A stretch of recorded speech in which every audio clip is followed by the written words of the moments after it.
Thank you, Maria. The hearing will come to order. First, I'd like to apologize to my colleagues and the witnesses. I'm at the Space Symposium in Colorado, so I feel like I'm experiencing almost a week-long space hearing. I would like to welcome the extraordinary witnesses we have today.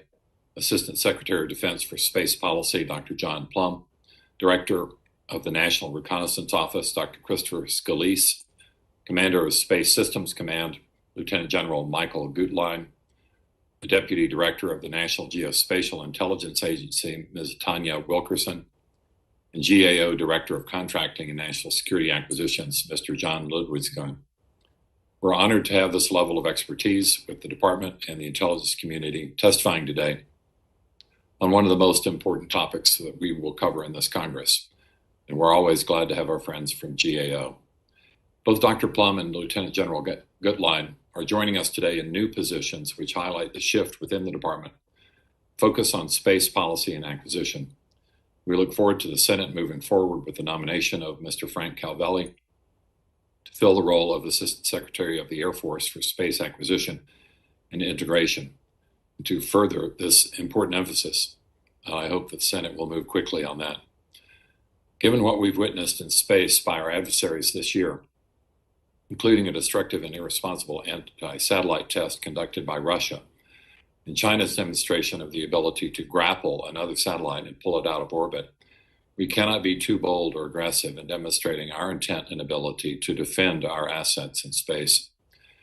The President's budget is the first time we've seen a shift toward more resilient and robust space architecture. Further, the request by the President for development and procurement for satellite capabilities in fiscal year 2023 is $27.6 billion, the largest for these types of programs that we've ever seen, and a more than 25% increase from last year's request. I'm very encouraged by these numbers, and perhaps the fact that the Department of Defense has finally come to see what we have been trying to highlight for the last several years, that space is no longer a benign domain. We must be prepared to defend our assets on orbit and maintain the ability to use space in support of global combatant commanders. While I do have optimism on that the tide is turning in our direction, or perhaps we should say orbits are coming closer to what we'd like to see, we are shifting toward a greater recognition of the critical role of space in our daily lives. Every citizen of the planet should be aware of that. I'm also faced with the reality that there still seem to be some far more offices within the Pentagon that can say no to space procurement than can say yes. And across the space acquisition community, there is a continued reticence to change. We have come a long way, but there's still much work to do. We have the opportunity to make real change by an acquisition culture that has been mired in cost overruns, schedule delays, and delivery capabilities that are not adequately survivable against increasingly significant threats. I'd like to turn now to the ranking member, Mr. Lamborn, who I just saw a day or two ago here in Colorado, for any opening remarks that he may have. Thank you, Mr. Chairman. I can appreciate wanting to spend as much time as you can in Colorado Springs. It was great seeing you Monday at the Space Symposium. And I would also like to extend a warm welcome to our panel of witnesses here today. Thank you all for your service to our nation. I have to say that Chairman Cooper is the smartest one of us all because he is there in Colorado Springs at the Space Symposium while we're all stuck here in D.C. I want to particularly welcome Dr. Plumb and Lieutenant General Guetlein to their new positions, as was mentioned a minute ago. I'm excited to finally see that these space positions are being filled out with permanent folks. We have a lot of work to do, and our adversaries are moving quickly to blunt the national security advantages we enjoy because of our space systems. The threats we see from China and Russia have only increased since we had this hearing last year. China has demonstrated on orbit the ability to grapple with another satellite and drag it into another orbit.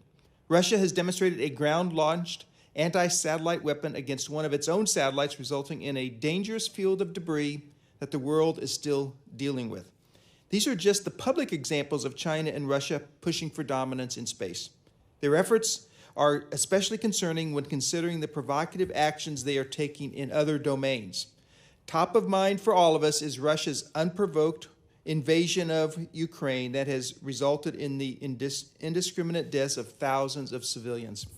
These are the actions of countries that only respond to hard power. In space, that means not only increasing resiliency of future systems, but also having a plan to defend our space assets currently on orbit. Let's speak plainly. China and Russia have already weaponized space. The question left to us is, what are we going to do about it? More than 10,000 military and civilian space professionals from around the world are gathered in Colorado Springs this week, the epicenter of global space operations. These experts are trying to answer that question for us, and they need our policy support. I would love to hear from you all today how we are planning to get to this resilient architecture. How are you all working together to make sure that we have a whole-of-government approach when it comes to national security space? How are we designing deterrence for space in the hope of maintaining peace? I hope you are thinking about it differently than we have in the past, including how demonstrated rapid reconstruction and reusable space vehicles could support deterrence. But hope is not a plan, and it is time to move beyond hope. I was pleased to see that the new National Defense Strategy continues to highlight the importance of space as a warfighting domain. We must move past these strategy documents, though, into programs of record, get systems on orbit, and take responsibility for the area of space we depend on so greatly. With that, Mr. Chairman, I yield back, and I look forward to our discussion. Thank you, Mr. Lamborn. Our first witness will be Dr. Plumb.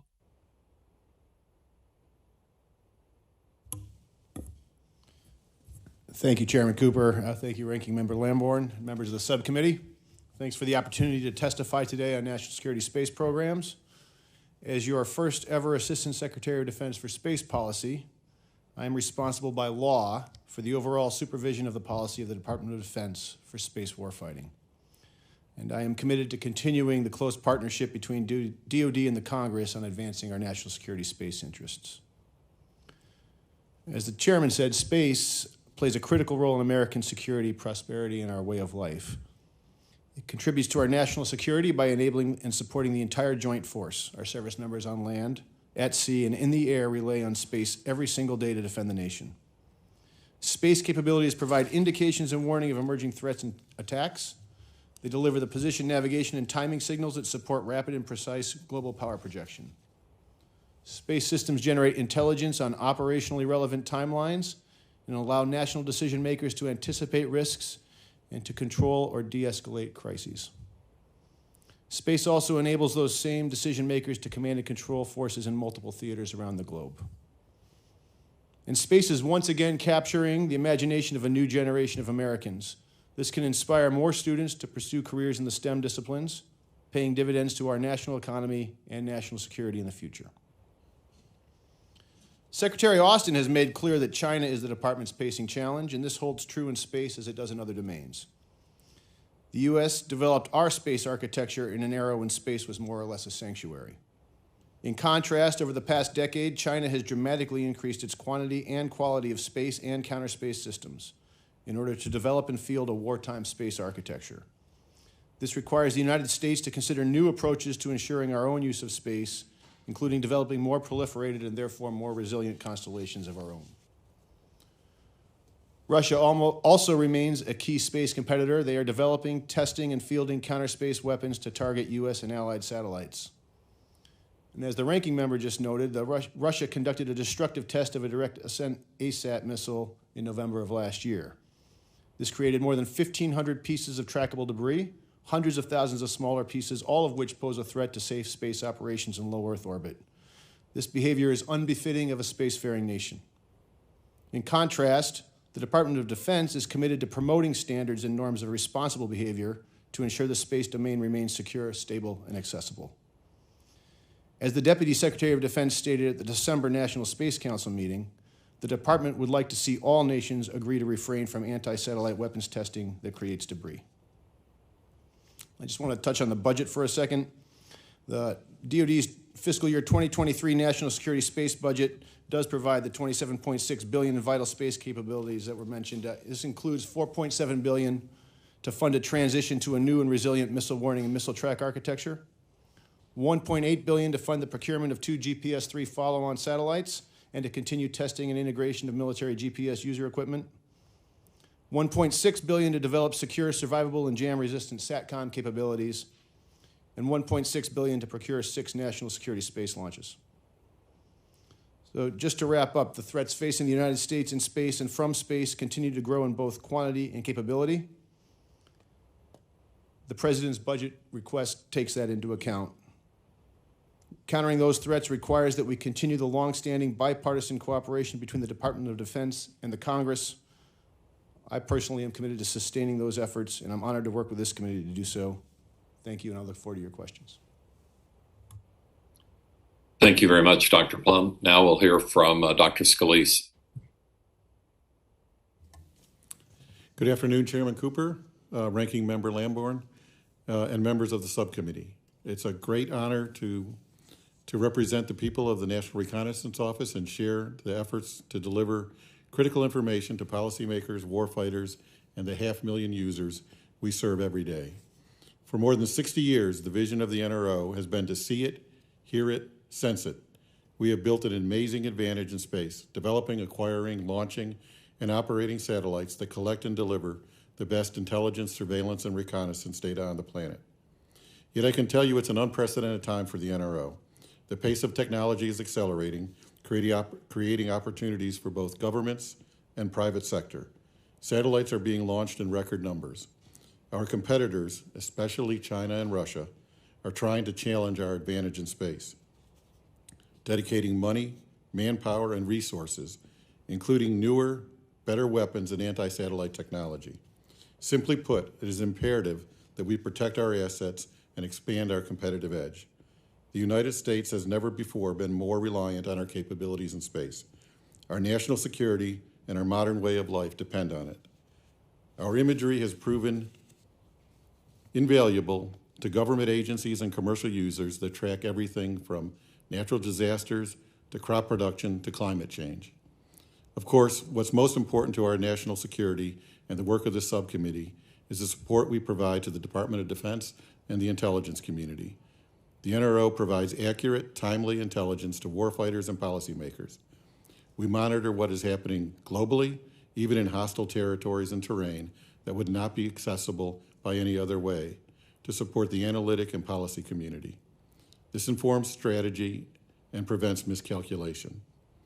NRO capabilities provide customers with global and regional capacity and assured access.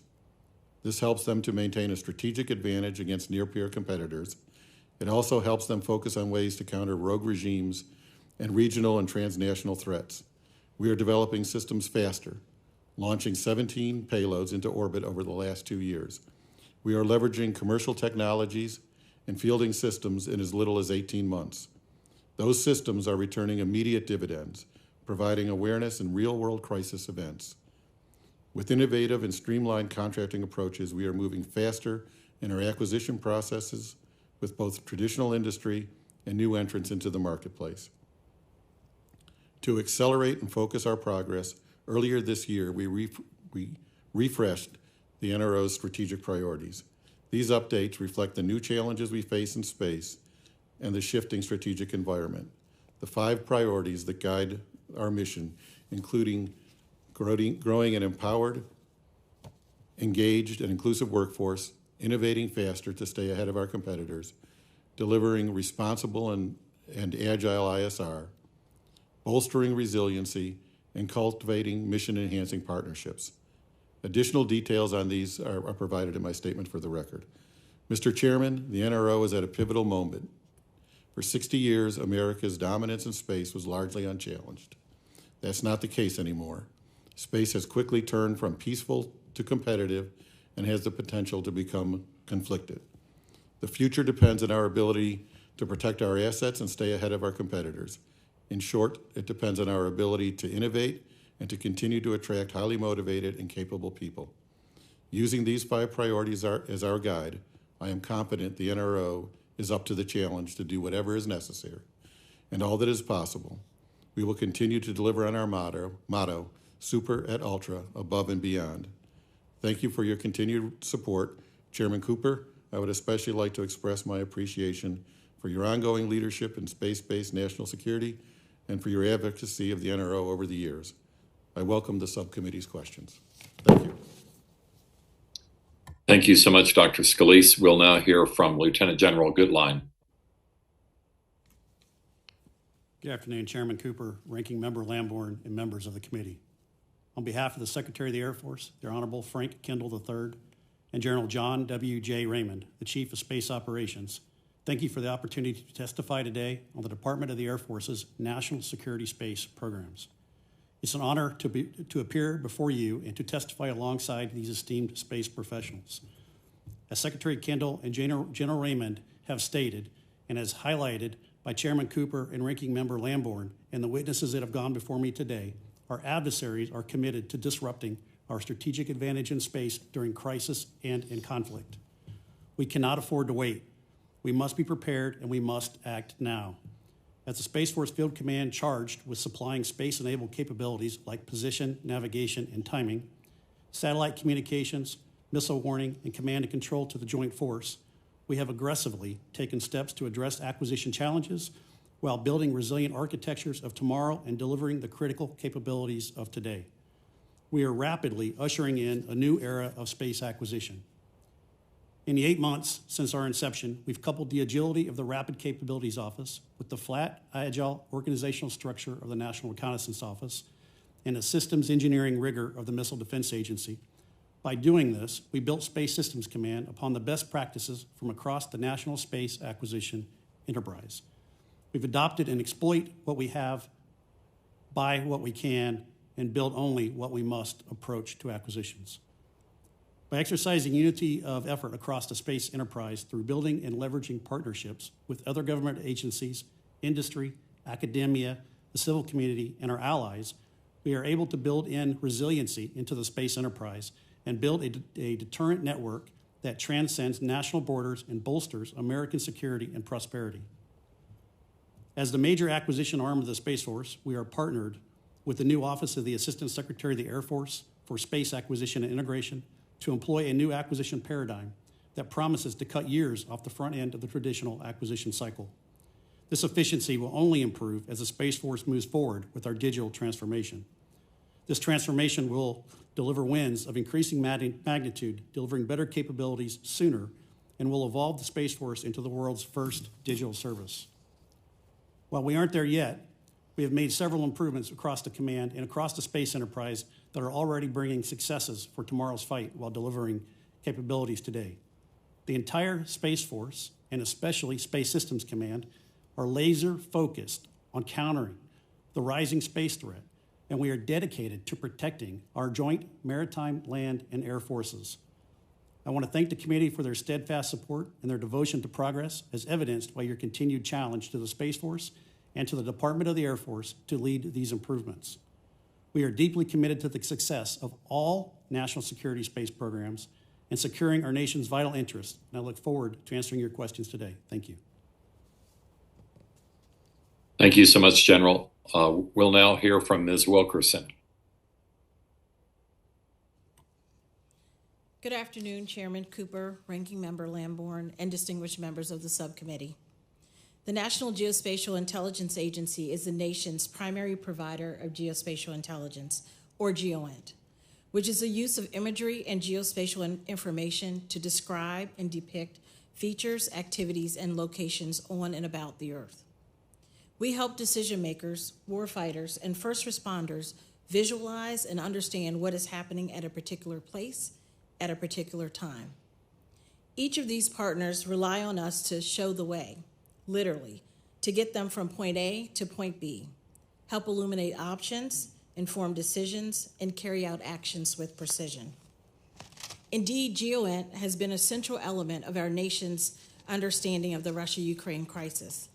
I have some additional materials to discuss in the closed session, but would note here that NGA is closely monitoring events in Ukraine while we provide partners across the globe access to numerous sources of intelligence, including commercial space-based imagery. Beyond current events, NGA and our predecessor organizations have a long history of supporting our nation's space intelligence needs and activities. Earth's orbit is no longer a benign environment, and the threat to U.S. national security interests from foreign space powers is real and growing. Our adversaries are not standing still, and neither is NGA. In order to expand our GEOINT advantage in all realms, including space, NGA is focused on our people, partnerships, and preparation for the missions of today and tomorrow. First, people. We are increasing our investments in developing our tradecraft and training an expert workforce across the community to perform analysis on space issues. For instance, NGA established a program in 2021 to teach fundamentals of space and counter space analysis to students across DOD, IC, and allied partners. Second, partnerships. NGA continues to expand our partnerships with the U.S. government, industry, and allied partners. Within the space domain, NRO is our lead partner in advancing space-based GEOINT capabilities, including the acquisition of pixels from new commercial sources. In direct support of the Space Intelligence Mission, NGA has long maintained support teams at the National Air and Space Intelligence Center and the Missiles and Space Intelligence Center. More recently, we established a support team at SpaceCom in 2019 and one for U.S. Space Force in November of 2021. These embedded teams substantially deepen the level of collaboration between the organizations. Finally, our mission. Space is vitally important to NGA's mission. It is the environment in which the sensors that provide much of our GEOINT data operate. Our adversaries and peer competitors have the means to deny us that resource, so NGA remains committed to supporting our warfighters in space. Additionally, NGA is the global leader in providing geosciences data and support for positioning, navigation, and timing. Everything that depends on knowing exactly where and when something is on or around the Earth uses this unique form of GEOINT. As such, NGA is focused on ensuring the integrity and resiliency of these capabilities. In conclusion, NGA continues to evolve our space intelligence mission to meet current and future needs. We remain focused on protecting U.S. national security interests in the space domain to deter, protect, and defeat our adversaries in space. Thank you, and I look forward to answering your questions. Thank you very much, Ms. Wilkerson. And now we'll hear from Mr. Ludwigson. Chairman Cooper, Ranking Member Lamborn, and members of the subcommittee, thank you for the opportunity to discuss GEO's work examining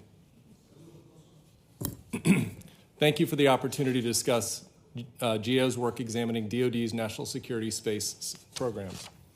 Space has long provided the ultimate high ground, and the U.S. has made broad use of it. DOD develops space systems that provide communications, facilitate real-time global insights, and other key capabilities. Those capabilities provided the U.S. with decades of advantages. However, we live in a challenging and competitive world. Space systems operate in a difficult environment and at the leading edge of the possible. As such, space assets do not last forever, and systems risk being overcome by technology advances. Our potential adversaries have also taken note of our space-based capabilities and made clear that they intend to hold our assets at risk and use space for their own purposes. As a result, Congress faces important questions about how to recapitalize capabilities, add new ones, and address risks to our space systems.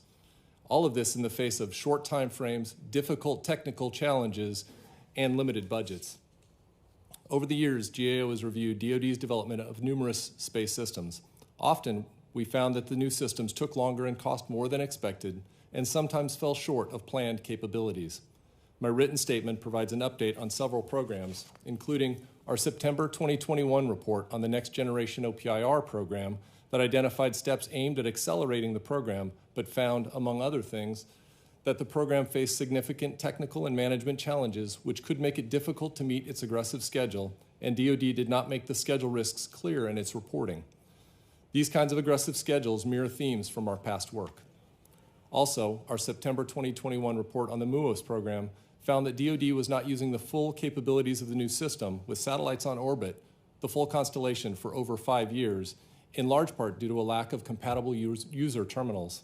This left the services relying on the oversubscribed legacy capability, which faces near-term risks of losing the satellites that support it. We also found that the department had not begun to plan for the eventual replacement of MUOS. Again, the lack of alignment between segments and late planning have been themes of our past work. Looking ahead, DoD faces several broad challenges and opportunities for developing and fielding space systems, and we're examining some of them. First, DoD has made progress in the stand-up of Space Force, the first new service in decades, having already moved thousands of military and civilian personnel, created new organizations and lines of authority, among other accomplishments. As we noted last year, the stand-up of the Space Force could help address the challenges that we've highlighted in the past, including divided leadership, but could also present growing pains if not managed well. We remain watchful but encouraged with the progress. Second, the world has borne witness to the rapid rise of a commercial space industry. This rise creates complications but also provides opportunities. The dramatic increase of satellites on orbit has increased the need to track and understand the movements of these objects and to take steps to mitigate risks as needed. Of particular note, the rising use of low Earth orbit by commercial companies comes as DoD plans to enhance its use of this orbit. However, the burgeoning commercial industry provides more options for DoD to procure commercial data and services to complement DoD's or in place of DoD developing its own systems. We're examining opportunities and challenges DoD faces on this front. Third, our potential adversaries have demonstrated their capability to target objects in space. Recognizing that our space-based capabilities are at risk has prompted the department to develop new tools to monitor for threats and other tools for operating in this rapidly changing threat environment. We're examining those efforts. Finally, balancing efforts to enhance acquisition authorities to improve outcomes while ensuring opportunities for effective oversight remains important. Clearly, we support DoD's efforts to enhance its record on space acquisitions. However, some will point to paperwork as the cause of the slow process. I reprise my call to follow our leading practices and preserve what I call the first principles behind the paperwork to build strong programs and the ability to oversee them. Space systems are surely important to DoD's mission, but going fast cannot be the only goal. Congress must have the opportunity for meaningful oversight. We continue to examine acquisition reform and related proposals, as well as monitoring programs using these approaches. Chairman Cooper, Ranking Member Lamborn, this concludes my statement. I'd be happy to answer any questions the subcommittee members may have. Thank you, Mr. Ludwigsson. I would like to thank all of the witnesses, and I would like to ask my colleagues to try to fit this public session in before we have votes on the floor. I'm not sure how much time we have, but if every member could respect the short overall period of time, that would help. I wish I could join you for the closed session. Unfortunately, I will not be able to. My only question for the panel would be for Ms. Wilkerson. I know you're going to talk about this more in closed session, but what can you say in public session about the war in Ukraine and the spectacular use of imagery that we see on television almost every night, whether from the government or from private commercial services that are displaying such things as the atrocities in Bucha, things like that, that really, even if you see it on the screen, it's just hard to believe. But having so many sources of verification has made this war unlike any other. Ms. Wilkerson? Thank you for the question, Chairman. We are certainly focused on the Russia-Ukraine crisis. As I noted, we are monitoring the situation very closely, and we're sharing intelligence with partner nations that are engaged in joint missions to address the Ukraine crisis.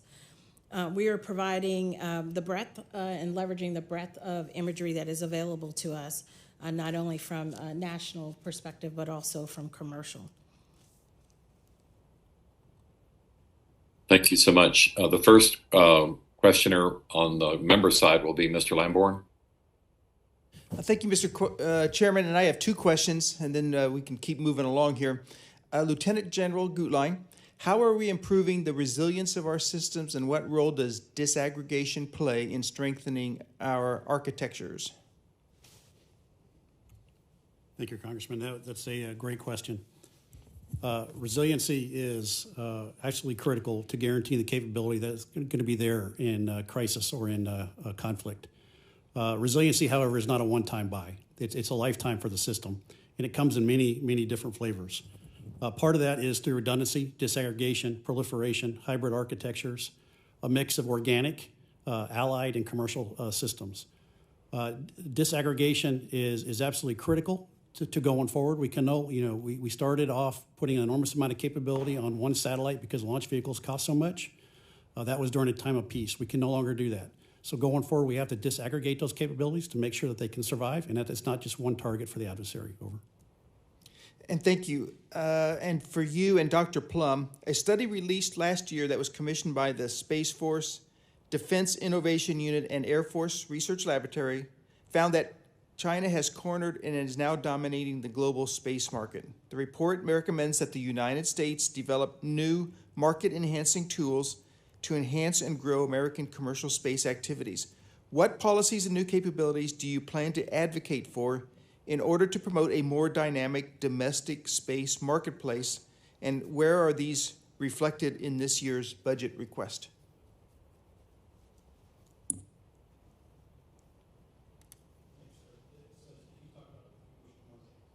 As you talked about with the commercial market, there's enormous amount of benefit that comes with commercial, as well as some cautionary tales.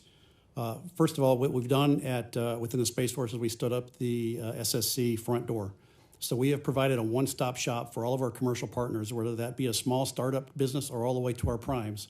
So they now have one number, one email address, one website to go to, and that we will paint the path to opportunities depending on what they're offering to bring to the table. As far as what we've invested, space domain awareness is continuing to grow. We spent $135 million in space domain awareness in the past 4 years. The SATCOM arena, that's our biggest investment area. We spent $2.3 billion just over the last 2 years investing in commercial SATCOM. Satellite command and control is a new emerging area. We invested $22 million in there last year. The next emerging one is going to be ISR, and we're just starting to do studies to determine how much ISR we can buy from space. And we're actually going to do it in reverse industry day to ask industry what they can bring to the table in that domain. Over. Thank you, Mr. Lamborn. Mr. Bolton? Wait, Dr. Plumb was going to finish answering Okay. that. Sorry, just real Go quick. ahead, Dr. Plumb. I just would add one other piece I think that I'm interested in at least is the range of the future and making sure that we are not constrained by launch constraints to make sure we can fully enable our commercial and DoD market. Okay, thank you. Thank you. Mr. Moulton? Mr. Chairman, I'm going to defer my questions to the classified session. Okay, then Mr. Brooks? Sir, he's left the WebEx, so next would be Mr. Desjardins. Mr. Carbajal?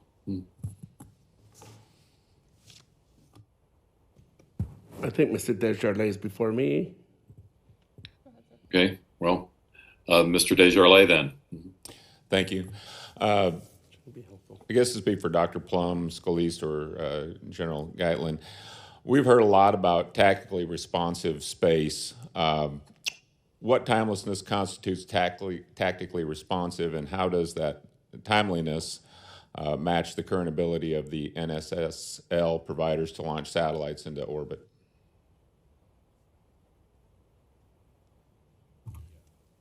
Thank you, Congressman. So tactically responsive space really doesn't have a specific timeline. It's mission focused. Currently, the Secretary of the Air Force has 7 operational imperatives or studies that he has ongoing. One of those is the space order of battle.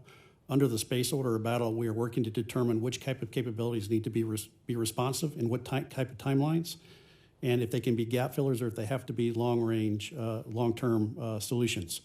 NSSL was not designed for tactically responsive space. It was designed to get our national assets in orbit. Those national assets typically take a long time to develop. They take a lot of national treasure to build, and therefore they require a much more methodic mission assurance process that is not conducive to tactically responsive space. Okay. Do you feel comfortable with our quick launch capability if needed today or in the near future? So there is numerous small launch providers that are just starting to emerge. I believe within the next 24 months we will have that ability as a nation. Where are the primary launch sites located, and how many do we have? Our primary launch sites are Vandenberg, California on the west coast and Cape Canaveral on the east coast. Is there any concern that in an all-out war scenario, China or Russia could target these sites and hinder our space launch capabilities, especially in light of the hypersonic glide advancements? Yes, sir. That is a concern of ours every day. We are currently, at the request of Congress, submitting the range of the future congressional report. That congressional report outlines many areas of investment in infrastructure and resiliency to ensure that our space launch bases will be there in a time of conflict or crisis. Okay, shifting quickly, OPIR, to what extent is there a backup plan to provide missile warning if the first Block 0 satellite for the next generation overhead persistent infrared system cannot be launched by fiscal year 2025? Yes, sir. The current constellation of OPIR satellites is healthy. We currently have one more to launch. GEO-5 was just brought into operations a couple months ago. It is doing exceptionally well. GEO-6 is currently on the ground in storage. We can launch it at any moment as needed. So that constellation is extremely healthy. And then we just started the missile warning, missile track, missile defense force design, which will get after a resilient missile warning, missile track, missile defense architecture for the future. Does the current budget request, if funded, provide sufficient resources for the Block 0 program and to meet the schedule and performance goals? Yes, sir, it does. Okay. I think we have a fair amount of time before votes, probably half hour, 45 minutes. So, right? But I'll wait. I'll yield. Thank you, Mr. Desjardins. Mr. Carbajal? Thank you, Mr. Chairman. General Guetlein, an Inspector General report published in January audited the Department's maintenance of space launch equipment and facilities. It found that the ranges too often did not have spare parts for mission-critical range item components and were forced to search for spare parts on commercial websites such as eBay. As the Space Force reported in 2021, the U.S. commercial launch industry is on the cusp of a 60 to 100% increase in launch rates over the next 5 years. So we need to address the identified range infrastructure and maintenance needs now. How will the range of the future initiative address the sustainment shortcomings to meet the expected increased demand?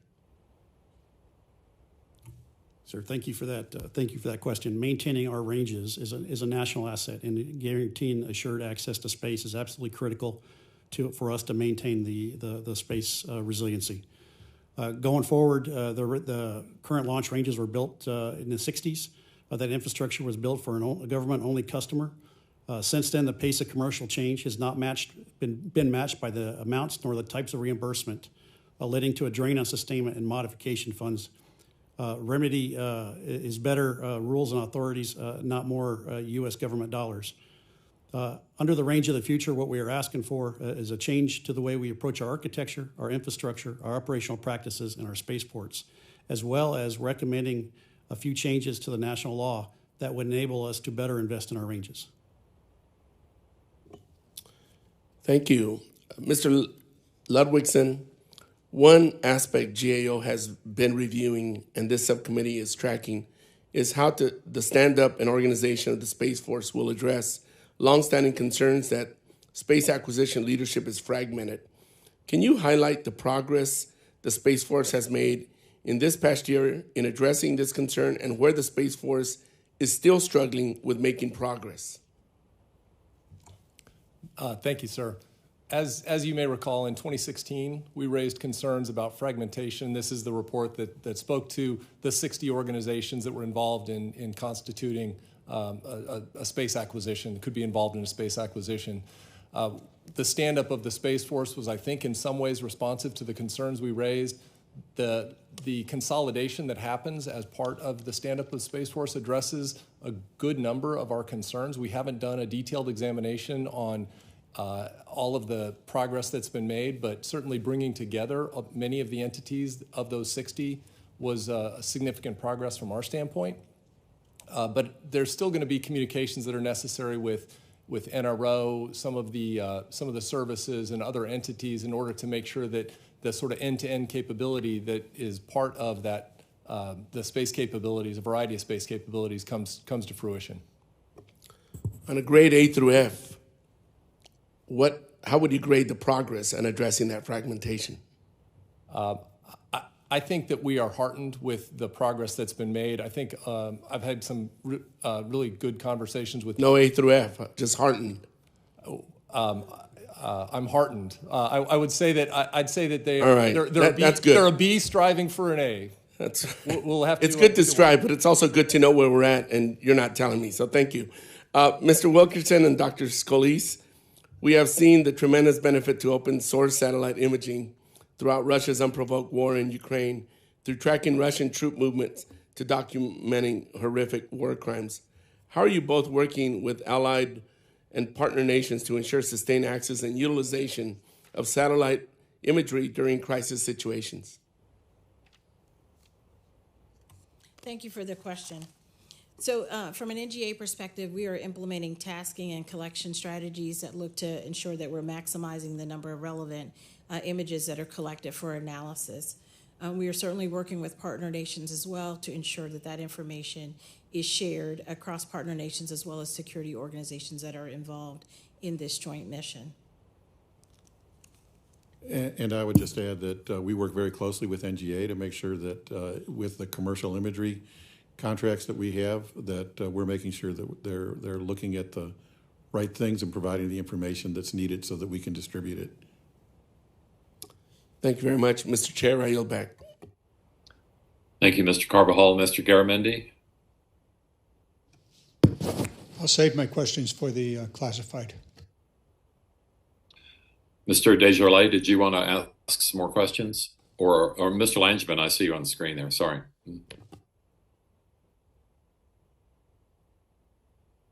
Thank you, Mr. Chairman. I want to thank our witnesses for the testimony today. If I could, for Dr. Plumb and General Guetlein, so to continue to be a global leader when it comes to new and innovative technologies, it would behoove us to think not about acquiring planes and satellites that happen to run software, but rather that we are acquiring software that just so happens to run on a plane or a satellite. So this is an argument that I've been really strongly making, that we need to put software first and hardware as a secondary, as opposed to what we do right now. And we have to prioritize acquiring and developing new and innovative software effectively. So to both of you, what efforts are underway to overcome the barriers of acquiring new and innovative software?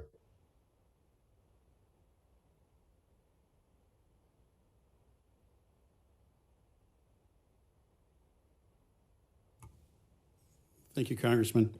So in the software arena, we have stood up what we call Kobayashi Maru, which is our DevSecOps environment. It is built on the leading edge principles that we are learning from other software factories like Kessel Run.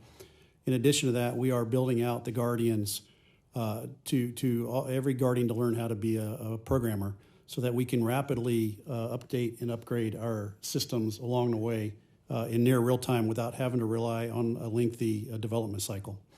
On the fragmentation part, I would say we have been embracing the partnerships of our international allies and our commercial partners. We stood up the International Affairs Office, which currently has 15 different partnerships, and we've done the same thing with commercial. And under the Joint All-Domain Command and Control in the Air Force's version of ABMS, it all becomes about how to better integrate and network the capabilities that we have. And that's going to come through software first, hardware second, and that's actually going to drive the way we fight in the future. Very good. I'm glad you addressed the JADC2 part of it, because that was going to be a part of my follow-up. Okay, if we could go to Dr. Plumb or Mr. Ludwigson, you either have anything to offer? Congressman, I think that the general covered it pretty well. I'll just say, related to, in fact, the hearing from yesterday, a similar issue about acquisition and making sure that innovative solutions are able to get into DOD programs. And I think, I actually do believe Space Systems Command in particular is working really hard on that. So I think we're in the right trend line. Okay. So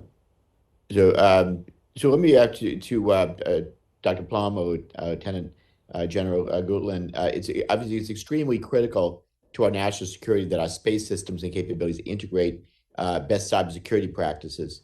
So how would you characterize our cyber posture when it comes to our space-based systems and platforms? General, may we start with you?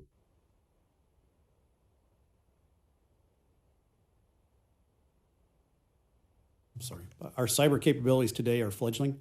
They're just really starting to pick up. We have invested about $11 billion in this president's budget to get after cyber defense. Within the Space Force, we have fielded a set of new capabilities for cyber defense that are both in-band and out-of-band. And we've stood up a brand new cyber defense team that primarily right now is protecting and defending the SBIRS weapon system. We are proliferating that model across the rest of the Space Force to get after the mission systems, but we still have a ways to go. If it's all right, Sarah, just to add, I think space and cybersecurity are very important to my portfolio in particular. It's a thing I've been thinking a lot about. I think early cybersecurity for satellites was just based on I have a wall, a perimeter, and you can't get through. And I think the right way to approach cybersecurity for space systems is we need defense in depth. You basically have to assume there may be untoward actors in your systems, and how do you make sure that you are tracking that not just at an outer shell, but all the way through your systems. Very good. Well, I know my time's about to expire, so I'll stop there, but it's absolutely critical that we bake in cybersecurity measures from the inception of our systems and platforms so that we don't have to layer it on top later. So thank you, Mr. Chairman, and I yield back. Thank you, Mr. Langevin. It's my understanding that Mr. Desjardins will go next, and it's also my understanding that they have moved up votes. So the intent would be after Mr. Desjardins to adjourn the hearing and then have the classified session start after votes have completed on the floor. So if that's all right with my colleagues, we'll hear from Mr. Desjardins. Thank you, Chairman.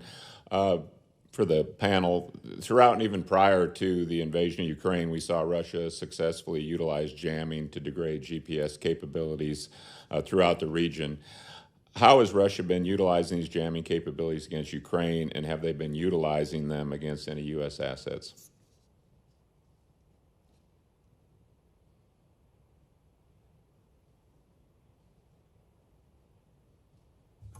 Congressman, I think we'd like to punt that to the classified session. Fair enough.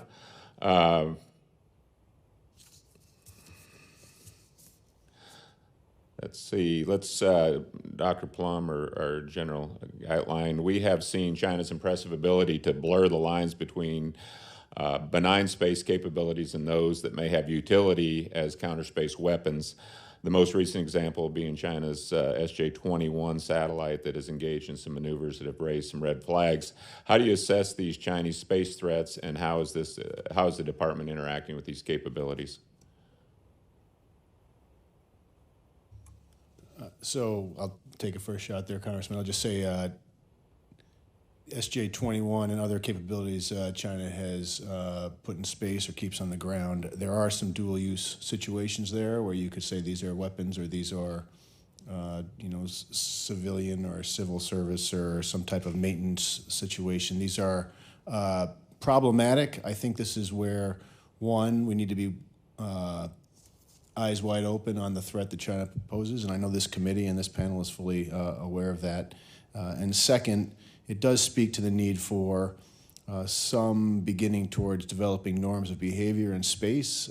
Just related to this, I have heard that the Russians at one time wanted to claim that the robotic arm attached to the space shuttle was a weapon because it could grapple a satellite. And so you can see that this is a conversation that really requires bringing folks to the table and trying to understand and have correct behavior so we know when it's weaponized.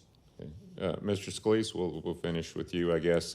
In February, you issued a warning for commercial and government satellites, urging satellite operators to ensure that your systems are secure and that they're watching them very closely. Can you share with the committee what prompted you to issue this warning, and have we seen any aggressive actions toward U.S. government or commercial satellites since this warning? Sir, I'm not sure I'm familiar with that. I do recall at a conference I was asked if we should be prepared, and I said yes, it's much better to be prepared than to be surprised. But I did not issue any official warnings. Okay, sorry about that. I'll be after my staffer. What does your collaboration with General Nakasone look like in assessing and combating cyber threats, or is that not you either? Well, we certainly work with him, obviously at Cyber Command and NSA. It provides us with a lot of information that all of us use in securing our systems. Okay, might be a good place to stop. Thank you, Mr. Desjardins. Do any of my colleagues have an urgent question they would like to bring up in an urgent open session? If not, then the subcommittee will recess for votes and will resume in closed session after votes have been completed. I would like to thank all the witnesses and my colleagues. It's a very important subject matter, and I'm glad that we're covering it. Thank you so much. The subcommittee is recessed.